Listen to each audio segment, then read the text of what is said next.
आप सभी को स्वतंत्र भारत की इस आजादी के पर्व की बहुत बहुत बधाइयाँ।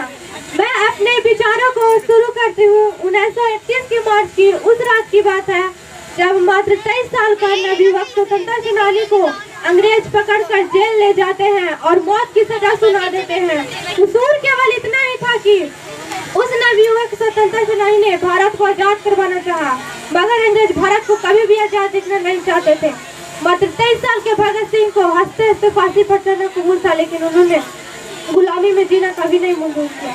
मात्र 23 साल के भगत सिंह को आजादी के लिए, देश के लिए लड़ने के जुर्म में फांसी की सजा सुना दी, तो फांसी के कुछ समय पहले उनकी मां उनसे जेल में मिलने को आती है। मार्च 1931 की रात, उस रात का अंधेरा जरूरत से ज्यादा गहरा काला था। उस रात का सन्नाटा रोज की तुलना में बहुत ज्यादा था, मगर उस सन्नाटे के भी जेल के भीतर एक कोने में एक माँ और एक बेटे की आखिरी मुलाकात और आखिरी बातचीत हो रही थी, जो हिंदुस्तान के आने वाले दिनों में तूफान पैदा करने वाली थी।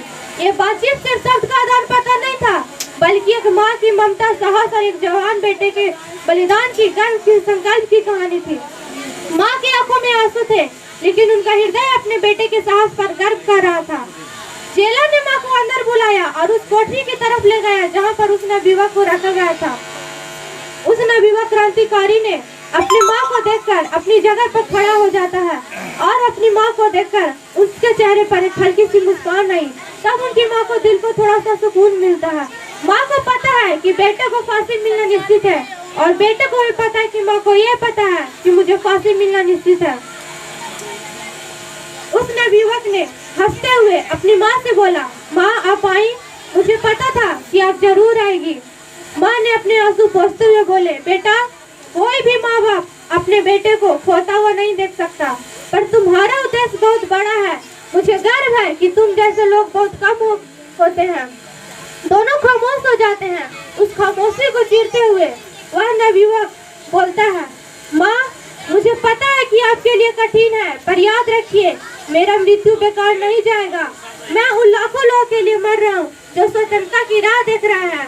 मेरा बलिदान एक दिन इस देश को आजाद कराएगा, और मुझे खोने की फिक्र मत करना माँ, क्योंकि आज एक भगत सिंह बलिदान दे दूंगा ना, तो हजारों भगत सिंह पैदा होंगे, लाखों भगत सिंह पैदा होंगे, जिनमें इस तेरे बेटे की छवि होगी।